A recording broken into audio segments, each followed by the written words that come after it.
الرحمن الرحیم۔ ترمذی شریف کی روایت ہے، حضرت علی رضی اللہ تعالیٰ عنہ فرماتے ہیں کہ نبی کریم صلی اللہ علیہ وسلم نے فرمایا کہ علی، تین چیزوں میں دیر مت کرنا۔ الصلاۃ اذا اتت، جب نماز کا وقت ہو جائے تو پھر دیر بالکل مت کرنا۔ آج میرے بھائیوں، ہماری دکان کا وقت ہوتا ہے، ہم دیر نہیں کرتے۔ کوئی بھی کام اٹھا لو، اکثر کاموں میں ہم دیر نہیں کرتے۔ بھئی جب نماز کا وقت ہو گیا، مؤذن نے بلایا، بلانے والا مؤذن ہے، لیکن بلا کون رہا ہے؟ صرف ہمیں اتنا ہی دیکھنا ہے بس، جو شہنشاہ کائنات ہے وہ ہمیں بلا رہا ہے، حی علی الصلاۃ حی علی الفلاح۔ تو جب نماز کا وقت ہو جائے تو ہمیں دیر نہیں کرنی چاہیے۔ جب اللہ نے بلایا ہے، ہر کام چھوڑ دو اور اپنے قدم مسجد کی طرف اٹھا دو۔ نمبر 2، والجنازۃ اذا حضرت، جب جنازہ حاضر ہو جائے۔ بھئی جب جنازہ تیار ہو گیا، ہمارے وہاں کیا ہوتا ہے، بھئی فلاں وہاں سے ابھی آ رہے ہیں، وہاں سے کل صبح آئیں گے، وہاں سے 10 بجے آئیں گے، اس اعتبار سے نہیں، ایسا نہیں۔ حدیث کی روح سے اور شریعت سے، بھئی جب جنازہ تیار ہو جائے اس کو اٹھا کے جلدی قبرستان پہنچاؤ۔ دیکھو دو باتیں ہیں اس میں، اگر گنہگار ہے تو اس کو سونپ دو قبر کو، اور اگر نیک ہے تو پھر یہاں کیوں رکھتے ہو، اس کو پھولوں کی جگہ کے اوپر ڈال دو، ٹھنڈی ٹھنڈی ہوا اور اللہ کی رحمت جہاں نچھاور ہوتی ہے وہاں ڈال دو اسے، قبرستان کے اندر۔ تو جب جنازہ حاضر ہو جائے اس میں بھی دیر نہیں کرنی چاہیے۔ اور نمبر 3 کے اوپر، جب لڑکی بالغ ہو جائے تو اس میں بھی دیر مت کرو۔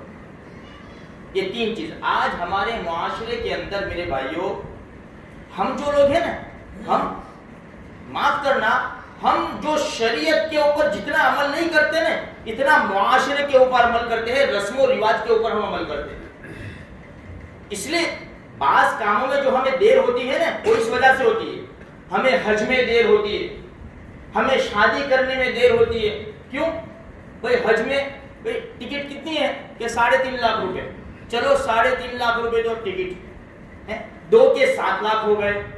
اب اس سے پہلے کھانے کا خرچہ ہے، سب کو کھانے بلاؤ، اس کے بعد سب کو بامبے لے جاؤ، اس کے بعد وہاں سے سب کی خریدی کرو، تو 7 کے بجائے ہمیں تو 10 سے زیادہ چاہیے۔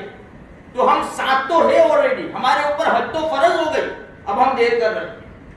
ابھی 3 ہو جاوے، ابھی 4 ہو جاوے، فلاں کا ایسا لینا پڑے گا، اب لڑکی کی منگنی ہو گئی، لڑکے کی منگنی ہو گئی، اب ان کو یہ دینا پڑے گا، اب 10 کے بجائے 11 چاہیے، ایک اور سال گیا۔ دیکھو حدیث میں آتا ہے، اللہ کے رسول صلی اللہ علیہ وسلم نے فرمایا، جس کے اوپر حج فرض ہو گئی، اتنا پیسہ کہ جو حج کر کے واپس آ سکے اور گھر والے اتنا خرچہ ان کو دے دے، اس کے اوپر حج فرض ہے۔ ہمارے نبی نے فرمایا، اگر حج فرض ہو گئی اور بغیر کسی مجبوری کے، بغیر کسی ریزن کے حج نہیں کی، تو ہمارے نبی فرماتے ہیں چاہے وہ یہودی بن کر مرے یا نصرانی بن کر مرے۔ کتنی زبردست وعید ہے۔ اب رہا شادی کا مسئلہ، بھائی شادی میں لڑکی کے لیے کیا چاہیے؟ کچھ جوڑے چاہیے، اپنی استعداد کے مطابق کچھ تھوڑا بہت سونا چاہیے، بس۔ اگر کھانا کرنا چاہے تو کر سکتے ہیں، ناجائز نہیں ہے لڑکی والوں کا کھانا، یہ بھی سن لو۔ بعض لوگ اتنا غلو کرتے ہیں، آگے چلے جاتے ہیں کہ لڑکی والوں کے لیے کھانا کرنا جائز نہیں ہے۔ نہیں، ایسا نہیں ہے، لڑکی والے بھی کر سکتے ہیں، لیکن ضروری نہیں ہے، اپنی خوشی سے کھلا سکتے ہیں۔ بھئی خوشی میں سب کھلاتے ہیں، لڑکی والے بھی کھلاتے، لیکن لڑکے والوں کی طرف سے ولیمہ ہوتا ہے۔ اب لڑکی کی عمر ہو گئی، لڑکے کی عمر ہو گئی ہے، اب شادی میں کتنا خرچہ چاہیے کہ نہیں ہمیں تو ہلدی کا کھانا، نے پیٹھی کا کھانا، نے نکاح کا کھانا، نے پتہ نہیں کیا کیا کھانے، اس کے 50,000، اس کے 75,000، اس کے 30,000، اب سب حساب لگا دیں۔ اب جاتا ہے آنکڑا 5 لاکھ 7 لاکھ کے اوپر۔ ابھی تو اپنے پاس اتنے ہیں نہیں، اب یہ لڑکی اور لڑکے گناہ میں مشغول ہیں، روزانہ چیٹنگ پہ ہے اور ویڈیو کالنگ ہے، اور ہفتے 2 ہفتے مہینے میں۔ یہ ہمارا معاشرہ ہے، ماں باپ بہت بڑے ذمہ دار ہے۔ آج میرے بھائیوں لڑکے کی عمر 22 سال کی ہو گئی، 23 سال کی ہو گئی ہے، باپ کیسا بیٹا شادی ہو یا ابھی نہیں، یہ زبان بولتی ہے، اس کا دل نہیں بولتا۔ دل میں تو گدگدی ہوتی ہے اپنے دوست، دیکھتے میرے ابا ابو پوچھتے میرے کو کہ بیٹا شادی کرنی ہے؟ خبر نہیں سمجھ پڑتی ہے کہ نہیں کون سے زمانے کے ہے. لڑکا تو یہ کہتا ہے دوست کو جا کے, ارے اپنی بڑی بہن پوچھے گی اس کو, اپنے دوست پوچھیں گے, بات سمجھ میں آئی ہے؟ تو یہ 3 باتیں ہیں کہ 3 کاموں میں جلدی کرو, دیر نہ کرو, ورنہ یہ اولاد گناہ کرے گی نا تو اس کے ذمہ دار ماں باپ بھی بنیں گے. اس لیے میرے بھائیو شریعت کی بڑی اعلیٰ تعلیم ہے, بڑی زبردست تعلیم ہے. اگر ہمارا معاشرہ رسم و رواج کو چھوڑ کر شریعت کے اوپر آ جائے, اتنا بوجھ ہلکا ہو جائے. عبد الرحمن ابن عوف رضی اللہ تعالیٰ عنہ مدینہ منورہ میں مالدار صحابی, کتنے مالداروں ہو اتنے مالدار صحابی تھے. ایک مرتبہ اللہ کے رسول کے سامنے سے گزرے تو کچھ کپڑے کے اوپر کچھ ایسا کلر لگا ہوا تھا. اللہ کے رسول نے فرمایا عبد الرحمن یہ کیا؟ یا رسول اللہ میں نے نکاح کیا. اوہو, اللہ کے رسول کو بھی پتا نہیں, اللہ کے رسول کو بھی دعوت نہیں دی. اتنا سادگی سے نکاح. آج کسی کو بھول جاؤ تو پھر بے واہ وہ نہیں یار بھول گئے, چلو سنو بڑے بڑے لوگ جائیں گے, اب نا ہماری کوئی حیثیت ہے, ان کو بلایا ان کو بلایا ان کو بلایا نہ ہم کو بھول گئے. ارے بھائی بھول ہو گئی, بھول اس میں بھول ہو جاتی نا, ہم نہیں آتے, جاؤ سارا کچرا مٹی ہو گیا, ساری خوشی یعنی برباد ہو جاتی ہے. ہمارے نبی عبد الرحمن یہ کیا رسول میں نے نکاح کیا, ہمارے نبی ایک بات فرمائی, مالدار صحابی تھے نا, فرمایا اولم ولو بشا. عبد الرحمن ولیمہ کرنا پڑے گا اگرچہ ایک بکری کا ہو, ولیمہ کھلانا پڑے گا بھائی.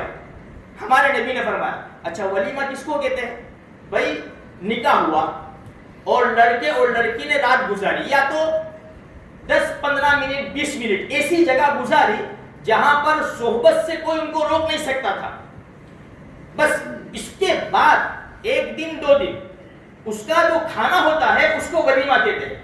اب 3 دن گزر جاوے, 4 دن, بعض جگہ لمبی لمبی شادیاں ہوتی ہے نا, 5 آدمی کی شادی, یہ لڑکے کا نکاح آج ہو گیا, 5 راتیں گزار دی, اب 6ٹھے دن کھانا, اس کو ولیمہ نہیں کہتے. اچھا دوسری بات کیا ہے, وہ بھائی کیا ہے کہ ولیمہ ہے ولیمہ ہے, تو پھر وہ دروازے کے پاس دکان کیسی ہے, بیٹے بھی دروازے کے پاس ہی ہو, سب کے وہاں ایسا ہے بھائی, سب کے وہاں ایسا ہے, دروازے کے پاس ہی بیٹھتے ہیں کہ کوئی کھائے بغیر ایسے نہیں جائے گا. یہاں لکھاؤ کر دیں, اس کو ولیمہ کہیں گے. دیکھو بعض مرتبہ غریب ہوتے ہیں نا, وہ اسی امید کے اوپر بڑی شادی کر ڈالتے ہیں, تو اس سے 70 لیے, اس سے 50 لیے, اس سے لاکھ لیے, وہ لاگت آئے گی نا, لاگت کہتے ہیں لاگت چاندہ جو بھی ہوئے وہ اپنے دے دیں گے. پھر کیا ضرورت ہے ایسے ٹینشن پالنے کی, تمہاری عزت چلی جائے گی, جانے دو. اللہ اور اللہ کے رسول کو خوش کرنا ہے, اپنی عزت برباد کرو دنیا کی. میرا رب خوش ہو جائے گے, میرے نبی خوش ہو جائیں گے کہ وہ میرے امتی نے میرے طریقے پر نکاح کیا ہے. تو میرے بھائیو پھر اس کو ولیمہ مسئلہ آ جائے گا ولیمے میں. پھر اچھا دوسری ایک بات میں آپ چلتے چلتے مسئلہ بتا دوں میں آپ کو.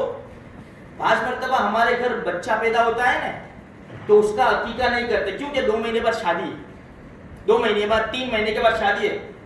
پاپا عقیقہ, بیٹا اپنا شادی آتی ہے نا جب کاٹ ڈالیں گے بکرا.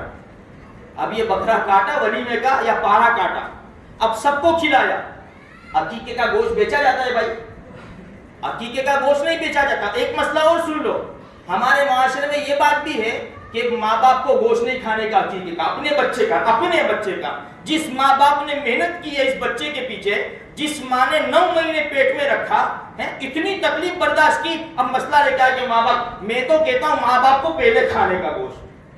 ہمارے معاشرے میں ہے کہ ماں باپ عقیقے کا گوشت نہیں کھا سکتے, نہیں کھا سکتے, سب کھا سکتے. جس طرح قربانی کے گوشت کا حکم ہے اسی طرح عقیقے کا گوشت کا حکم ہے. ہاں اب یہ عقیقے کا بکرا کاٹا اور سب کو ماشاءاللہ چھوٹے کا گوشت کھلایا یا بڑے کا جو بھی کھلایا ہے, بھائی سب کو کھلا تو دیا, اب وہاں چاندہ لینے بیٹھے, اب یہ عقیقے کا کیا ہوا؟